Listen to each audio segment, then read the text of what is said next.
새해를 맞아서 하나님과의 만남을 주제로 우리가 말씀을 전하고 있는데요. 지난 시간에는 하나님을 만난 성도에게 나타난 반응에 대해 살펴봤습니다. 하나님을 만난 이스라엘 백성들은 하나님의 영광을 자신이 감당할 수 없는 죄인이라는 사실을 알아서 두려움을 느끼죠.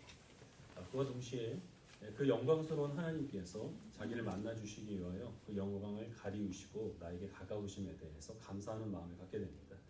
그래서 하나님을 만난 주의 백성에게 나타나는 당연한 반응은 하나님께 대한 두려움과 감사, 즉 경외라는 것입니다. 그래서 하나님을 막연히 무서운 존재로만 생각을 하는 것은 사실 하나님을 온전하게 만나지 못한 겁니다. 그보다 더 좋지 않은 것은 하나님을 신화 속에 나오는 어떤 가상의 존재, 또 유명인 이렇게 여겨서 인격적인 실체로 받아들이질 않고 그래서 마땅히 붙여야 될 존칭을 붙이지 않는다거나 하나님과의 친밀함을 빌미로 해서 하나님께 무례히 대하는 것은 그것은 하나님을 만나고 하나님을 아는 것이 아니라 자기의 마음속에 만들어 놓은 그 우상을 하나님으로 섬기고 있는 것과 다를 바 없다라는 말씀드렸습니다.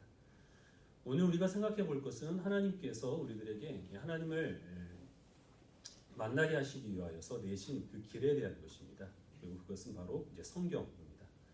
오늘 본문을 설명을 드리면 예수님께서 부활하신 날 이제 예수님의 제자들 가운데 두 사람이 예루살렘으로부터 약 11km 정도 떨어진 엠마오를 향하여 걸어가고 있었습니다.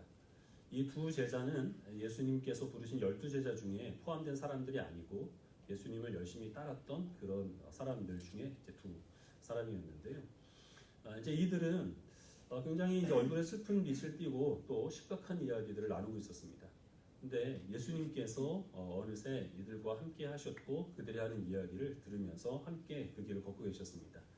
그런데 오늘 본문에 의하면 이들의 눈이 어두워져 있었기 때문에 그들은 그가 예수님이신 줄을 알아보지를 못하더라 이렇게 되어 있습니다. 예수님께서 부활하신 후에 약간의 어떤 그 외형상의 변화가 있었던 것 같아요. 그래서 부활하신 다음에 제자들도 예수님을 바로 알아보지를 못하는데요. 그것을 그들의 눈이 어두워져 있기 때문이라고 오늘 본문은 설명을 하고 있습니다. 그래서 예수님께서는 이 제자들에게 너희가 무슨 이야기를 하고 있느냐라고 묻습니다. 제자들 가운데서 글로바라는 사람이 대답을 하기를 당신도 지금까지 예루살렘에 있었으면서 지금 일어난 일을 알지 못하느냐. 하나님께서 이 나사렛 예수라고 하는 선지자를 우리들에게 보내셨는데 우리는 당연히 그 예수님께서 우리를 구속하실 메시아가 되시는 줄로 알고 있었다. 하지만 대제사장과 그리고 관리들이 그 예수님을 십자가에 못 박아 죽였다. 그런데 지금 사흘이 지난 후에 이 여인들이 예수님의 무덤에 갔다가 빈 무덤을 발견을 했고 거기서 천사를 만났는데 그 천사들이 예수께서 부활하셨다는 그런 이야기를 하더라. 라는 이제 이런 이야기를 전합니다. 이 제자들은 예수님께서 메시아라는 믿음을 가지고 있었고 예수님께서 허락하실 구원의 은혜를 바라면서 지금까지 예수님 열심히 쫓아다니고 있었다는 거죠. 그런데 그 예수님께서 어느 날 갑자기 자신들의 그 기대하는 달리 십자가에 못 박혀서 죽으셨다는 겁니다. 하나님 보내신 메시아가 왜 십자가에서 죽음을 당하셔야 했는지, 그 예수님의 그 무덤이 지금 왜 비어 있는지, 예수님의 시신은 어디로 갔으며, 또 천사들이 전한 이 부활의 소식은 과연 우리가 믿을 만한 것인지, 우리는 이제 앞으로 어떻게 해야 되는 건지, 이제 이런 슬픔, 또 염려, 두려움, 근심, 또 혼란 그런 것들을 안고 근심하면서 그들이 심각하게 대화를 나누고 있었던 것이죠. 예수님께서는 이들을 느닷없이 꾸짖으십니다. 이 미련하고 선지자가 말한 것을 더디 믿는 자들이요.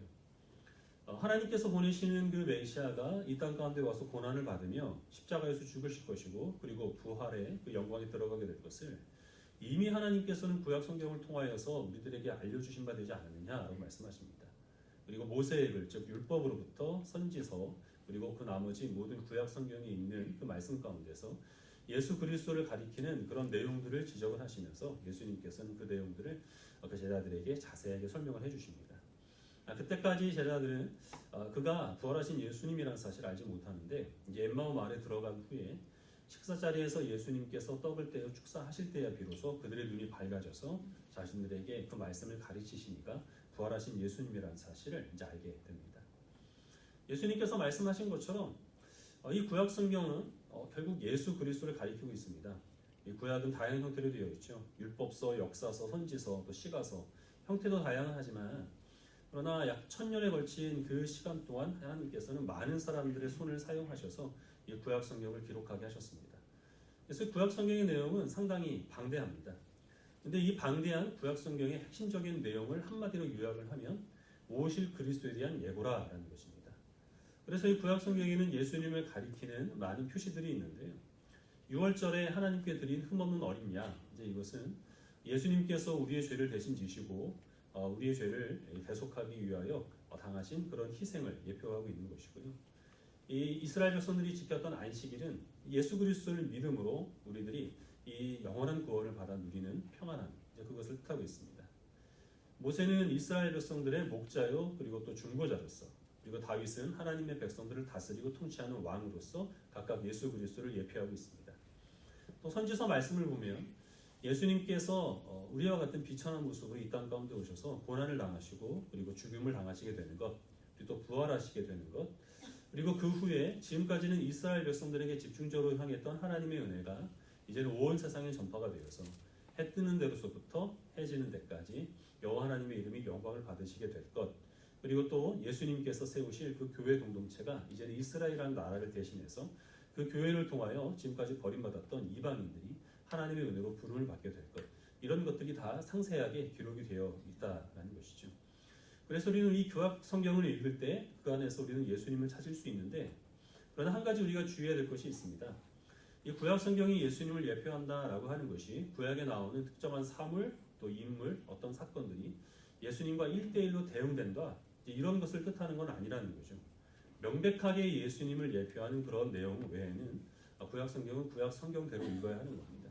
예를 들면 출애굽기 15장에 이스라엘 백성들이 광야에 나갔을 때 마실 물이 없어서 고생합니다.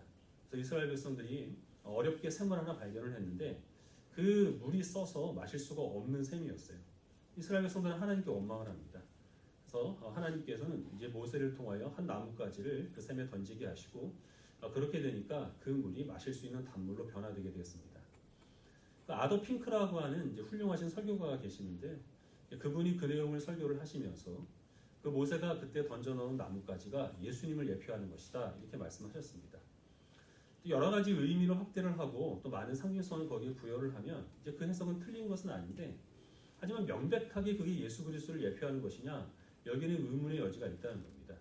그래서 이런 것은 허용할 수 있는 범위이지만, 그러나 이런 식으로 해서 어떤 사물이나 인간, 어떤 사람이나 아니면 사건들에게 자기 마음대로 거기에 상징성을 부여를 하고 또 많은 의미를 거기에다 갖다 놓게 되면은 오류가 발생한다는 거죠.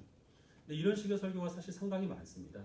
그리고 그런 설교나 해석을 들은 사람들은 굉장히 신선하고 또 이해가 쉽고, 그래서 그렇게 설교하는 사람들이 영험하다, 이렇게 생각할 가능성이 굉장히 많은데, 바로 이제 이단들이 그런 점을 이용을 하는 겁니다. 오류에 빠질 수가 있고 굉장히 위험한 해석일 수가 있다라는 것이죠. 그래서 우리는 구약 성경이 예수 그리스도를 예표한다라고 했을 때 그것이 어떤 사건이나 사물이나 인물이 예수님과 1대1로 대응된다라는 것으로 받아들여서는 안 되는 것이고요. 이 구약 성경에는 하나님께서 예수님을 보내셔서 구원하셔야만 하는 그런 이 인생의 비참함이 그대로 드러나 있고, 또 그만큼 하나님께서는 이 타락한 세상을 예수님을 보내셔서라도 구원하셔야 될 만큼 우리를 사랑하시는 하나님의 은혜와 사랑이 여기에 반영되어 있다 하는 그런 차원에서 이 구약 성경이 예수 그리스도를 예표한다, 이렇게 받아들여야 한다는 겁니다. 우리 이사야 7장 말씀을 같이 보겠습니다. 이사야 7장 10절부터 17절입니다.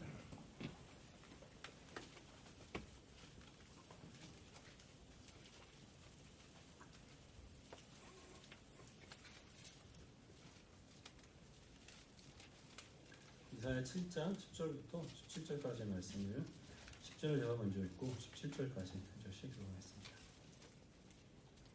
10절을 제가 먼저 읽겠습니다. 여호와께서 또 아하스에게 말씀하여 이르시되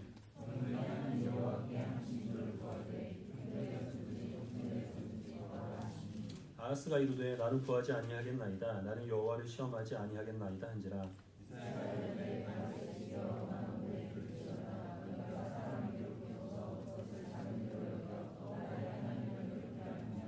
그러므로 주께서 친히 징조를 너희에게 주실 것이라. 보라, 처녀가 잉태하여 아들을 낳을 것이요 그의 이름을 임마누엘이라 하리라.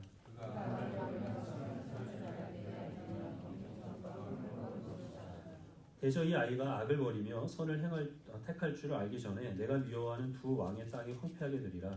여호와께서 에브라임이 유다를 떠날 때부터 당하여 보지 못한 날을 너와 내 백성과 내 아버지 집에 임하게 하시니 곧 아스르 왕이 오는 날입니다. 유다의 아하스 왕이 다스리고 있을 때에 북이스라엘과 아람이 동맹을 맺어서 이제 유다를 침략을 합니다. 하나님께서는 아하스 왕에게 이사야 선지자를 보내셔서 결코 이 북이스라엘과 아람이 이 유다를 정복하지 못할 것이다 하는 말로 이제 위로를 하십니다. 그리고 그 하나님의 말씀이 이루어질 것이라는 사실이 분명하다는 그 증거로 내가 징조를 보여줄 테니 네가 무엇이든지 징조를 구해라라고 그렇게 말씀을 하시는데요. 아하스 왕은 나는 하나님을 시험하지 않겠습니다. 나는 어떤 징조도 구하지 않겠습니다. 이렇게 얘기를 합니다. 그러나 하나님의 말씀을 믿어서가 아니라 다른 계획이 있었기 때문입니다. 이 아수르의 힘을 이용을 해서 아람과 북이스라엘을 막아내야겠다. 이 나름대로의 계산이 있었기 때문에 그래서 하나님의 도움을 그가 필요로 하지 않은 것이죠. 이 당시 아하스에게 있어서 하나님은 여호와 하나님이 하나님이 아니라 아수르 왕이 그에게 있어서 하나님이었습니다. 그래서 하나님께서는 이 징조를 거절하고 하나님의 도우심을 거부하는 그 아하스 왕에게 이 바라지도 않은 징조를 하나님께서 보여주시는데요. 그것이 이제 임마누엘의 약속입니다. 처녀가 잉태해서 아들을 낳을 것이고 그의 이름을 임마누엘이라 할 것이다.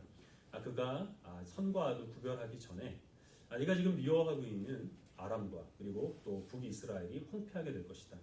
하지만 그렇게 해서 네가 이 아수르의 힘을 빌려서 위험에서 벗어난 것 같다고 하더라도 곧 이어서 그 아수르가 너를 공격해서 이 유다가 위태하게 될 것이다 하는 그 말씀을 주십니다.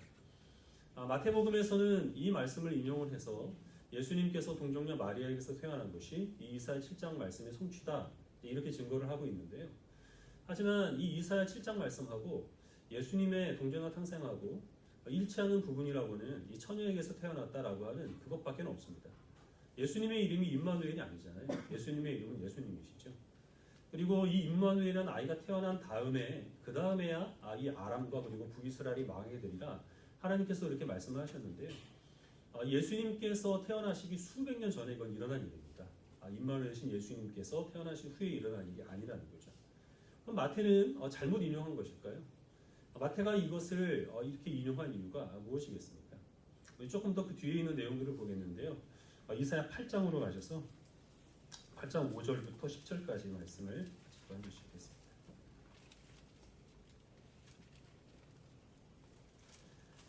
5절을 제가 먼저 읽겠습니다. 여호와께서 다시 내게 말씀하여 이르시되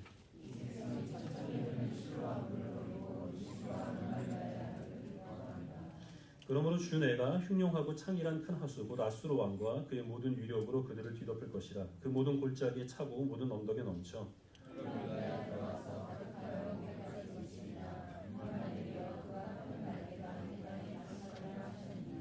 너희 민족들아 함성을 질러 보아라. 그러나 끝내 패망하리라. 너희 먼 나라 백성들아 들을 지니라. 너희 허리를 동이라. 그러나 끝내 패망하리라. 너희 허리에 띠를 띠라. 그러나 끝내 패망하리라.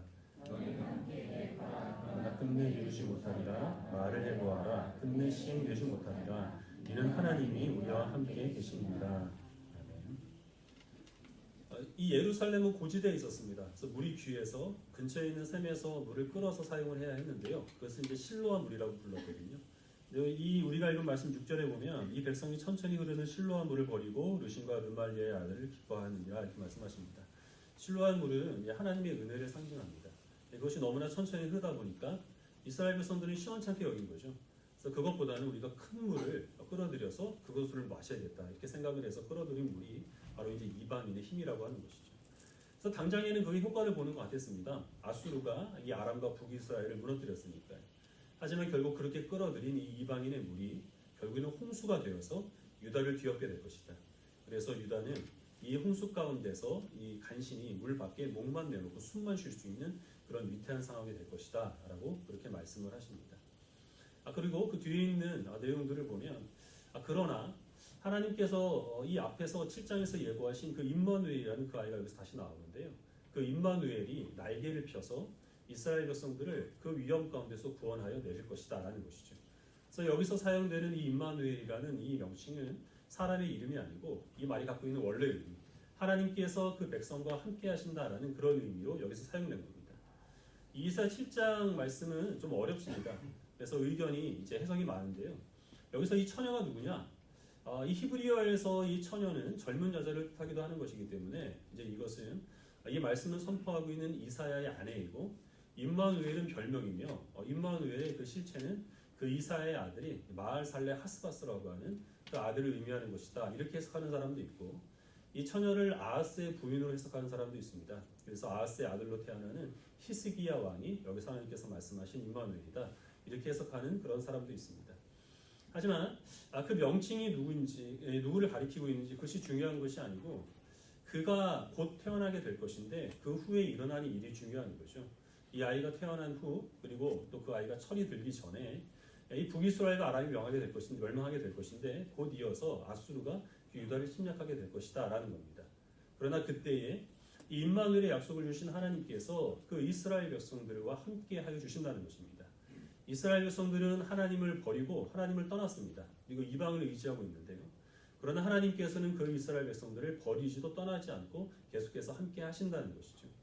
그리고 그 하나님께서 그 이스라엘 백성들을 하나님의 도우심을 구하지 않았음에도 불구하고 하나님께서는 그들을 그 위험 가운데서 구원하여 주시는 임마누엘의 하나님으로서 역사하신다라는 겁니다. 그리고 그 임마누엘 하나님의 도우심은 여기서 그치는 것이 아니라 그 뒤에 이어지는 내용들을 보면 계속해서 이 세상은 하나님의 백성들을 공격을 합니다. 그리고 또 하나님의 백성들은 그럴 때마다 하나님보다는 세상을 더 의지하는 죄악을 계속해서 반복해서 범합니다.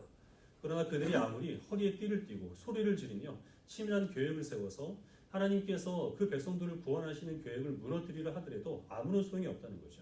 왜냐하면 어떤 일이 있어도 하나님께서는 그 백성을 떠나지 아니하시는 임마누엘의 하나님으로서 그 백성들을 구원하실 그 약속을 이루어 가실 것이기 때문입니다. 마태가 이것을 예수님의 탄생에 인용한 이유는 동정녀 마리아에게서 예수님이 태어나셨다라는 그 부분만 일치하기 때문이 아닙니다. 이때 이 약속하신 하나님께서 예수 그리스도를 통하여 이 약속을 청취하고 계신다는 거죠. 과거의 이스라엘 백성들이 하나님보다는 이방을 더 의지했던 것처럼 지금 그 유대인들도 하나님의 구원의 은혜보다는 자신들 어떤 종교적인 열심, 아니면 그 메시아가 가져다 줄 군사적인 힘, 그런 것들을 의지하느라 하나님의 은혜를 거절하고 있습니다. 아하스가 그 하나님의 징조를 구하지 않았던 것 같이 이스라엘 백성들은 이 하나님께서 보내신 예수 그리스도를 십자가에 못 박아버립니다. 하지만 하나님께서 그 임마누엘의 표신 팔로 이스라엘 백성들을 구원하셨던 바와 같이 예수 그리스도께서 십자가에서 넓게 벌리신 그 팔로 하나님께서는 하나님의 백성들을 구원하시는 그 일을 이루어 가신다는 것이죠. 그래서 이 임마누엘의 약속이 예수 그리스도를 통하여 성취가 되었다라고 마태는 이것을 인용하고 있는 겁니다. 지금 이 말씀을 들으면서 여러분들의 느낌이 어떤가요? 이미 알고 있는 내용이어서 잘 이해가 되신다면 그러면 여러분들은 평소에 성경을 열심히 잘 공부하신 겁니다. 하지만 이 내용을 들으면서 이게 한국말인지 외국어인지 언제 설교가 끝나는지 자꾸 딴 생각이 나고 그러면 그게 정상적인 반응이에요. 바람직하다는 뜻이 아니고 대다수가 그렇다는 얘기입니다. 왜냐하면 또 어렵거든요. 이 성경 말씀을 우리가 그게 관계 있는 것끼리 이웃이요라고 그렇게 이해를 하면은 사실 굉장히 쉽습니다. 나뭇가지가 예수님입니다. 어린 양이 예수님입니다. 이거는 우리가 이해하기가 어렵지 않죠.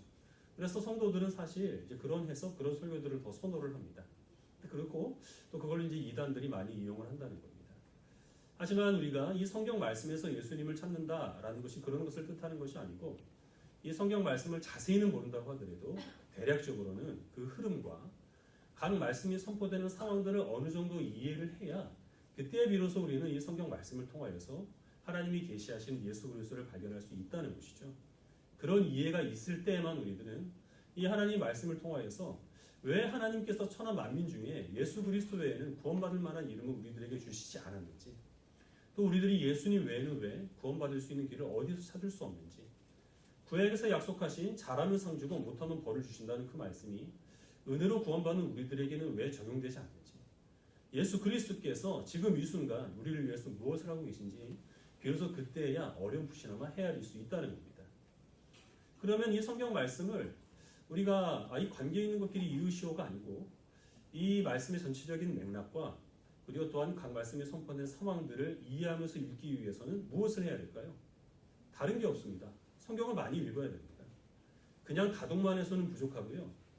우리가 성경 말씀을 충분히 이해하지 못한 상태에서 계속 반복해서 읽으면 계속 눈에 들어오는 부분만 반복해서 들어오게 되는 것이거든요. 공부를 하면서 연구를 하면서 읽어야 한다는 거예요. 검증받은 성경 교사의 도움을 받아야 하는 것이고요.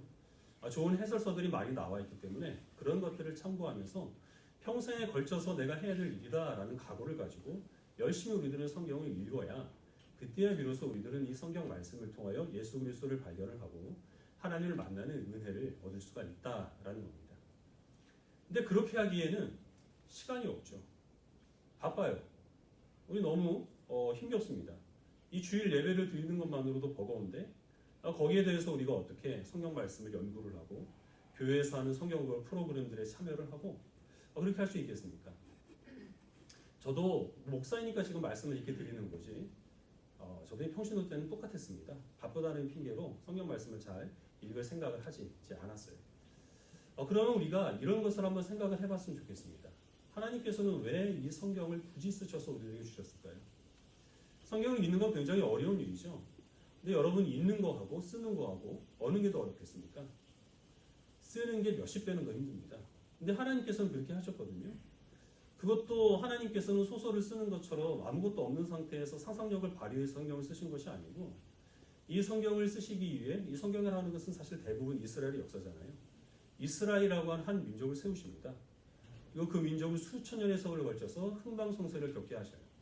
창세 전으로 우리가 이 이스라엘의 그 생성 전으로 거슬러 가게 되면 그러면 이 성경을 쓰시기 위한 하나님의 노력은 훨씬 더 그 범위가 넓어지게 되는 거죠. 제가 하나님이라면 그렇게 하지 않았을 거예요. 너무나 번거로우니까. 근데 하나님께서는 굳이 그런 식으로 이스라엘 백성들을 형성을 하시고 그들의 인도를 하시고 그들의 역사를 정말 수천 년의 세월을 걸쳐서 많은 사람들의 손을 빌려서 기록하게 하셨다는 겁니다. 그렇게 하셔야만 한 이유가 있었는데 그것이 뭐냐 하면 그렇게 구체적으로 예를 들어서 자세하게 설명을 하셔야 그래야 비로소 우리가 어렴풋이나마 하나님이 어떤 분이신지 하나님께서 무엇을 우리들에게 원하고 계시는지 하나님께서 어떤 구원의 방법을 우리에게 보여주시는지 우리가 조금이나마 이해할 수 있기 때문에 그래서 하나님께서는 이런 번거로운 방법을 사용하신 겁니다. 우리가 만약에 이 성경 말씀을 조금 더 잘 알고자 하는 그런 열정이 없다고 하면 그럼 무엇이 문제겠습니까? 제가 소시적에는 좀 인기가 많았거든요. 제가 길에 가면은 이제 친구들이 싸웠습니다. 어머 정우성 간다. 그럼 옆에 있는 친구가 아유 넌 정우성도 못 알아보냐? 원빈이잖아. 이런 걸로 싸웠어요. 옛날에요. 10대 때 그랬습니다. 지금은 제가 이제 좀 마동석화돼가고 있는데 그래서 여학생들한테 편지도 많이 받았는데요. 한 번은 한 여학생이 이제 손으로 쓴 편지를 10장을 넘게 써서 저에게 직접 전해줬습니다. 제가 그걸 받아가지고 그 자리에서 5분도 안 돼서 그냥 훑어봤어요. 그 여학생한테 잘 읽었다 이렇게 얘기를 해줬습니다. 물론 그 여학생은 굉장히 상처를 받았죠. 제가 그럴 줄 알면서도 그렇게 했습니다. 왜냐하면 그 여학생한테 관심이 없었거든요. 이미 여자친구도 있었고요. 우리가 이 성경 말씀이 하나님께서 우리에게 주신 사랑의 편지라는 사실을 이해를 하지 못하고 이 말씀을 통하여서 하나님을 좀 더 알고자 하는 그런 열심이 없이 그저 주일에 와서 이 설교 시간에 그저 한 구절 듣는 것으로 그렇게 만족을 하고 어쩌다가 마음이 울적할 때 마음의 평안과 위로를 받기 위해서 한두 장 들춰보는 것으로 만족을 하고 그렇게만 한다면 이유 어떻게든지 간에 그 근본적인 원인은 하나님께 관심이 없기 때문입니다. 하나님 외에 더 우리가 많은 관심과 애정을 쏟는 대상이 있기 때문에 그래서 우리들은 성경이 소홀히 여길 수밖에 없다는 거죠. 오늘날 교회에서는 성경의 그 위치가 점점 그 입지가 좁아지고 있습니다. 물론 매 순간 모든 말씀마다 성경이 인용되고 있고 성경 여기저기에 구절이 붙어있기는 하지만 그러나 맥락에서 떨어져 나온 그런 구절들만 난무할 뿐이지 성경 전체의 흐름과 각 말씀에 선포된 상황에 대해서 가르치려 하지도 않고 성도들이 거기에 대해서 큰 관심도 없습니다. 그래서 모임이 잘 이루어지고 있는 교회들이 있습니다. 우리 교회는 그렇지 않은데 그런 교회들은 기도를 합시다 그러면 성도들이 많이 모입니다. 전도를 합시다, 봉사를 합시다 그래도 많이 모여요. 그래도 우리가 성경을 공부합시다 그러면 그렇게 다른 모임보다는 성도들이 모이는데 열심을 내지 않는다는 거예요. 모인 성도들도 한두 달 지나게 되면 반토막이 난다는 겁니다. 우리 교회는 그렇지 않죠. 우리 교회는 어떤 모임이든지 잘 안 모이거든요. 이게 뭐 감사한 건지 한 군데 이렇게 편중되지 않은 것이니까 좋게 생각을 해야 되겠죠. 우리가 신앙생활 하는 데는 많은 요소들이 있습니다. 기도도 열심히 하고 전도도 많이 해야 되고 여러분도 헌금도 또 봉사도 부지런히 하셔야 됩니다. 그래야 교회가 든든히 서죠. 하지만 그런 모든 일들이 이 성경 말씀을 근거로 해서 이루어지지 않으면 사실은 우리가 그저 열심히 종교 생활을 하는 것에 불과하다는 겁니다. 다른 것을 통해서라도 우리가 예수 그리스도를 알고 하나님을 만날 수 있으면 하나님께서는 그 방법을 쓰셨을 겁니다. 이 성경책을 우리에게 주시는 번거로운 방법을 절대 사용하지 않으셨을 거예요. 나는 말씀을 잘 읽진 않지만 한 열흘 동안 열심히 금식하면서 기도를 했더니 그랬더니 하나님을 나를 만나주시더라. 내가 봉사를 열심히 했더니 거기에 예수님이 계시더라. 거짓말입니다. 착각이에요. 자기 마음속에 만들어 놓은 우상을 자기가 하나님으로 착하고 만난 것입니다. 하나님께서는 이 성경 말씀 외에 하나님을 자세히 계시를 하시고 우리로 하여금 예수 그리스도를 직접적인 그 길을 내신 적이 없습니다. 오직 하나님의 말씀을 통하여서만 우리는 하나님의 섭리를 이해를 하고 이 세상을 살아가면서도 예수 그리스도를 만나는 은혜를 이룰 수 있다는 사실을 기억하시길 바랍니다. 이 성경 말씀을 하나님께서 우리에게 주신 정성스럽게 쓴 사랑의 편지로 그렇게 생각을 하시기를 바랍니다. 가까이 두시고 그래서 시간을 내서 열심히 읽으시고 성경 말씀을 이해하기 위해서 할 수 있는 많은 노력들을 기울이시길 바랍니다. 여기 있는 중학생들, 고등학생들, 대학생 여러분, 청년 여러분, 이 예배 시간 끝나고 나면 성경을 공부할 수 있는 시간이 여러분들에게 주어질 건데 그 시간 귀하게 여기시길 바라요. 왜냐하면 그 시간이 아니면 여러분들이 성경을 좀 더 직접적으로 공부할 수 있는 기회가 사실은 거의 없습니다. 하지만 여러분들이 그 시간 포기하고 다른 일을 할 그런 기회들은 충분히 있거든요. 지금은 내가 하나님을 잘 알고 예수님을 섬긴다라고 생각을 해도 하나님 말씀을 잘 알지는 못하면 결국 나는 하나님을 몰랐고 나중에는 예수님께서도 나를 모신다라고 하실 그날이 또 우리들에게 있을지 모르니까 기회가 있을 때 말씀을 읽는데 많은 열심을 내시기를 바랍니다. 올해는 항상 말씀을 가까이 하시고 말씀을 부지런히 읽으심으로 이 말씀 구절 구절마다 새겨져 있는 우리를 향한 하나님의 놀라운 사랑을 이 감사하는 마음으로 받아들일 수 있는 지혜로운 성도들이 되시길 바랍니다. 성경 말씀을 통하여 하나님을 잘 알고 예수 그리스도를 만나는 큰 은혜가 있기를 주님의 이름으로 축원합니다. 아멘. 기도하겠습니다.